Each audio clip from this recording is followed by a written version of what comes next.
Art block is not the blanket term you think it is. It's not that you can't think of anything to draw, or you've lost inspiration, motivation, you're in a funk, and it doesn't happen because you're creatively exhausted. Every time you create something new, a part of you worries about how you're going to perform. For some of us, it's a small part, and for many of us, it's a very big part. Your fear manifests itself in so many different ways that you can easily confuse it with something like a loss of motivation, when in reality, it's a symptom of a deeper issue.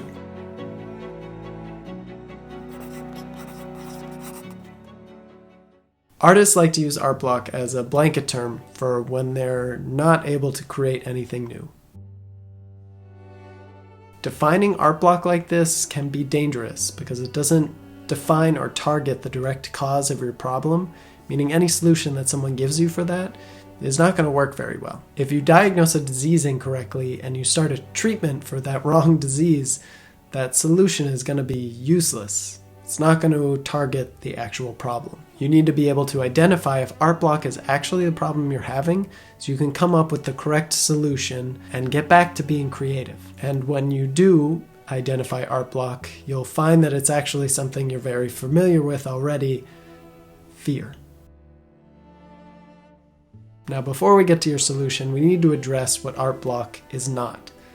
Because if we're going to address these problems that you may be having, we want to come at them with the right solutions. If you have a problem that's not art block, I want to help you identify it and find the right solution for that problem. Here are 4 of the most common ones that get confused with art block. The first is being mentally or physically drained. If you're drained, you're tired. You just need to rest. If a night's rest manages to cure you and you are able to draw the next day or when you feel fully rested, then you probably weren't having any art block issue. You were just drained. And if you do find yourself drained continuously and it's getting in the way of you being able to learn how to draw, you may want to reevaluate where you're spending your energy so that you can actually spend some of it trying to become an artist. If you feel that you're creatively or physically exhausted, but then you go home and watch 3 hours of Netflix, maybe you can devote an hour to drawing or painting. Number 2 is having creative fatigue. If it feels like you've run out of ideas, it can be one of 2 things. You either have anxiety about being able to create something new and exciting, or you genuinely really feel like you can't come up with anything. The former, with the anxiety, is art block, but the latter is something else. You have a ton of amazing ideas. You just need to know how to access them. When I was first starting art school, my teacher gave us an assignment with no prompt, and I really struggled to come up with ideas. When I asked my teacher for help, he told me that you're not struggling because you have no ideas, you're struggling because you have too many. He guided me towards a solution where if I narrowed the focus of my subject, then the ideas would start to flow.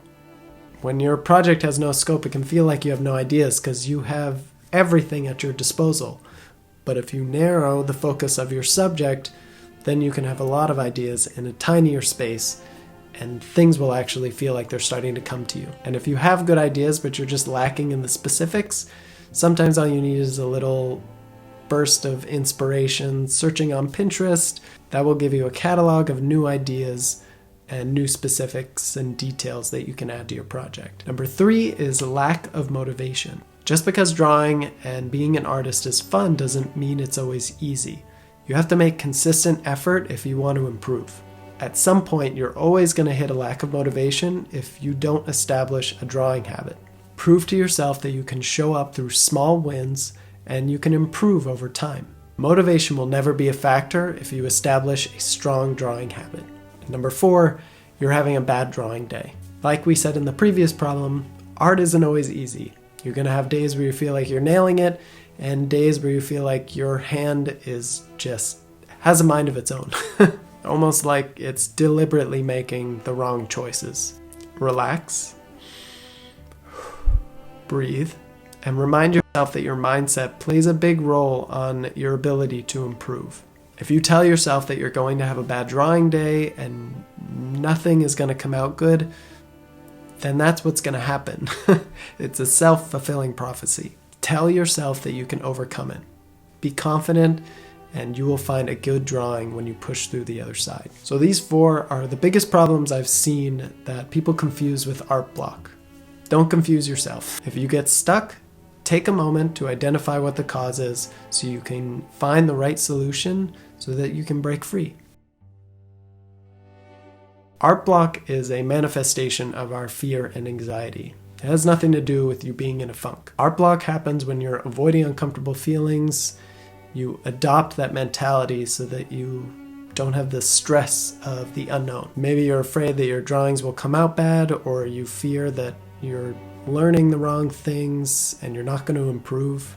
And on top of all that, being in an art block mindset makes you feel guilty for being stuck and not drawing, and that causes even more anxiety.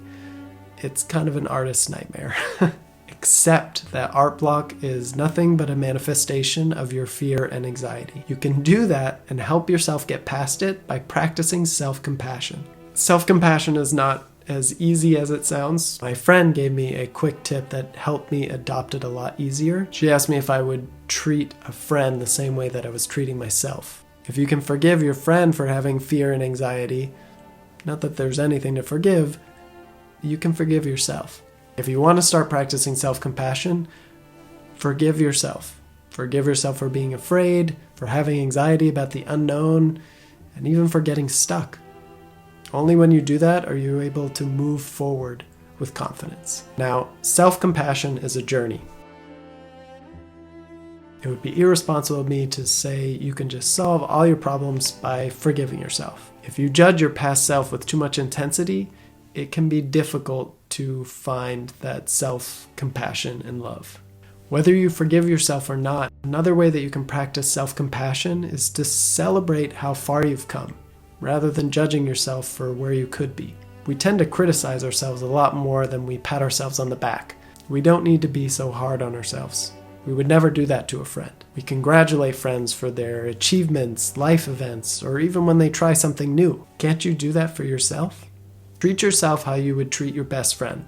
Celebrate your highs and forgive yourself for all of the lows. Art block stops you in your tracks because of your fear, and you give it more power by criticizing yourself for how you got there. Take away its power by practicing self-compassion, and art block will never bother you the same way again. And that's our episode. If you have other ways that you've experienced art block, let me know in the comments below. I would love to hear from you guys. I got a comment last time saying that he was afraid to comment, so don't be afraid to comment. I'd love to hear what you guys have to say. Until next week, thank you for tuning in. Bye.